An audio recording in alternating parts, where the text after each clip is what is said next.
Hold on to your safari hats, folks. Kenya's President Ruto just pulled a move straight out of a political thriller. He fired his entire cabinet. That's right, the whole crew. Gone. It's like he looked at his cabinet and said, "New administration, who dis?" Now, cabinet reshuffles aren't exactly new, leaders do it all the time. But firing everyone, that's next level. It's like cleaning your house with a grenade. You might get rid of the dirt, but you're also taking out a few walls in the process. This move has sent shockwaves through Kenya and beyond. Was it a stroke of genius or a sign of desperation? Honestly, it's too early to tell. But one thing's for sure, things are about to get interesting. So grab your popcorn, find a comfy seat, and let's dive into the wild world of Kenyan politics. This is going to be good.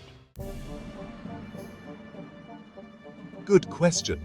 Ruto's official statement was that he wanted to improve efficiency and service delivery. Sounds good on paper, right? But let's be real, there's always more to the story. Some say Ruto's feeling the heat. The economy isn't doing great, and people are starting to grumble. Firing the cabinet is a classic way to look like you're doing something, even if you're not sure what that something is. Then there's the whole power struggle thing. Politics is a game of chess, and Ruto just flipped the board. This could be his way of consolidating power, getting rid of rivals and putting his own people in key positions.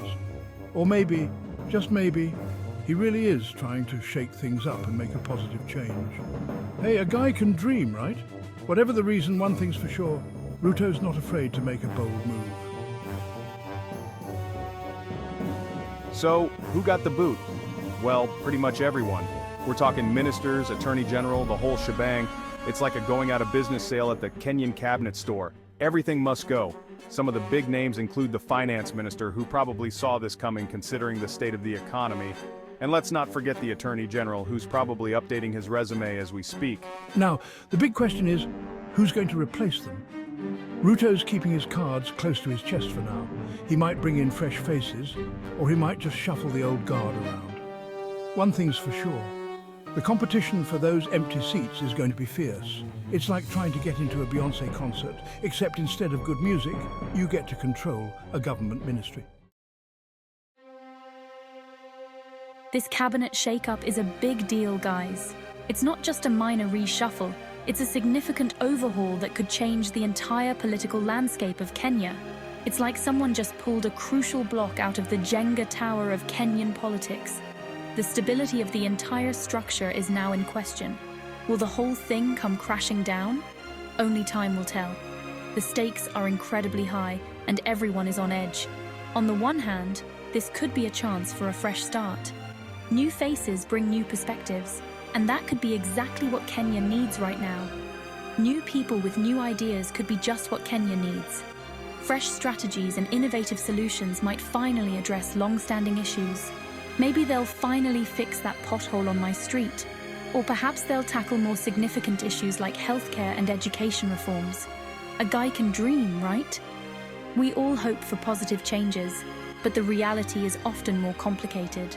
On the other hand, this could create a whole lot of chaos and uncertainty.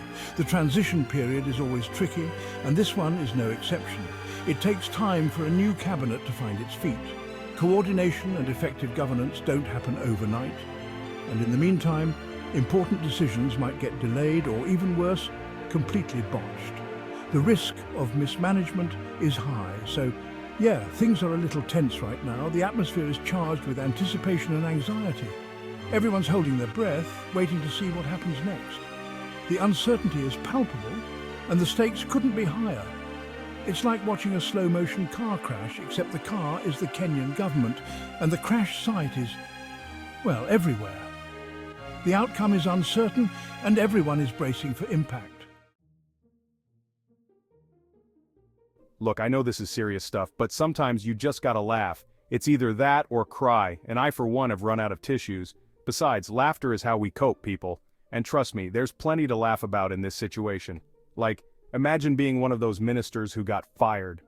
One minute you're running a government department, the next minute you're updating your LinkedIn profile.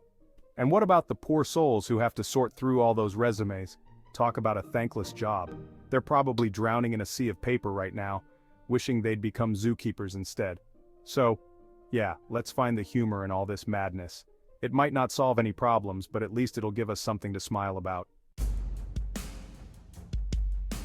Ah, the million-dollar question. What happens next? Well, your guess is as good as mine. But that's not going to stop me from speculating wildly. First things first, Ruto needs to find himself a new cabinet, and fast. He's got some big shoes to fill, and the clock is ticking. This is where things could get really interesting. Will he pick experienced politicians, technocrats, his buddies from college? Then there's the question of how this whole thing will play out politically. Will it strengthen Ruto's grip on power? Or will it backfire spectacularly? Stay tuned, folks, because things are about to get juicy. Section 7. The Kenyan people speak, well, tweet. In a country where social media is a powerful tool for expression, Kenyans have taken to Twitter to voice their opinions.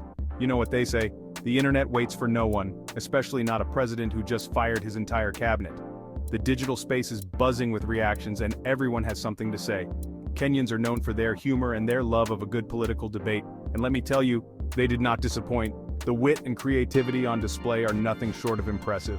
Twitter is on fire right now with hashtags like #Kenyan Cabinet Shuffle and #Ruto Fires All. These trending topics are drawing in thousands of tweets every minute. Some people are praising Ruto for his boldness, while others are calling him all sorts of creative names. The spectrum of opinions is as diverse as the country itself. And then there are the memes. Oh, the memes! They are a testament to the Kenyan spirit of finding humor in every situation. From pictures of confused-looking animals to hilarious movie references, Kenyans are using humor to cope with the chaos. It's a coping mechanism that brings the community together. It's like a national therapy session, but with more laughing emojis. The laughter is almost palpable, even through the screen. It's amazing how creative people can be, even in the face of political upheaval. The ingenuity and resilience of Kenyans shine through in these moments.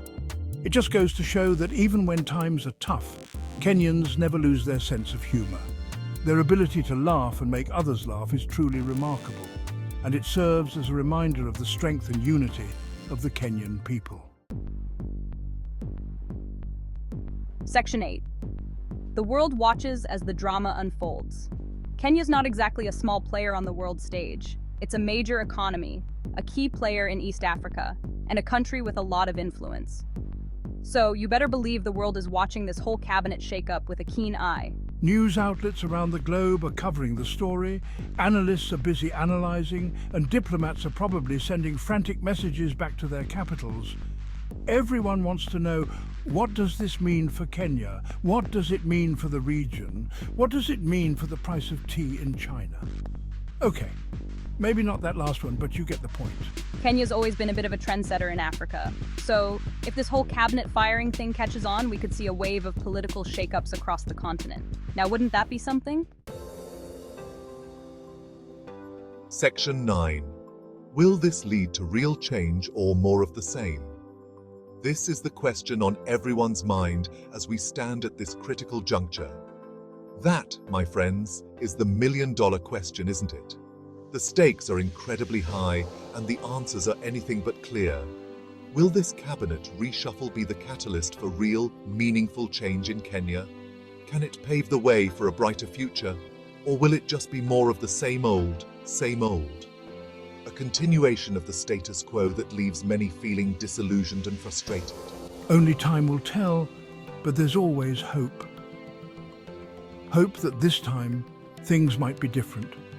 Maybe this is the shake-up that Kenya needs to address its challenges and reach its full potential. A turning point that could redefine the nation's path. Maybe this new cabinet will be full of brilliant minds with fresh ideas and a genuine desire to serve the people. Leaders who are committed to making a real difference. Or maybe, just maybe, I'm being way too optimistic. Cynical? Me? Never. But it's hard not to be skeptical given the history. Look, I'm just saying, let's not get ahead of ourselves here. We've seen promises before that led to little change. Let's wait and see what this new cabinet actually does before we start planning the victory parade. Actions speak louder than words. One thing's for sure, the Kenyan people deserve a government that works for them. a government that truly represents their interests. The Kenyan people deserve a government that's transparent, accountable and effective. One that listens to their voices and acts on their needs. A government that's not afraid to make tough decisions and tackle the big issues. One that prioritizes the well-being of its citizens. A government that's proactive, not reactive. One that plans for the future and addresses problems head-on. A government that's, well, you get the idea. The hope is for a government that truly embodies the spirit of service and dedication to its people. Section 10, buckle up, Kenya, it's going to be a bumpy ride. Well, folks, there you have it. The Kenyan cabinet shakeup, a whirlwind of drama, uncertainty, and hopefully, maybe, possibly a glimmer of hope. It's like watching a political thriller unfold in real time, except this time, we're all part of the cast. One thing's for sure, it's going to be a bumpy ride. There will be twists and turns, ups and downs, moments of hilarity and moments of sheer disbelief. So buckle up, Kenya, and hold on tight. It's going to be one heck of a ride.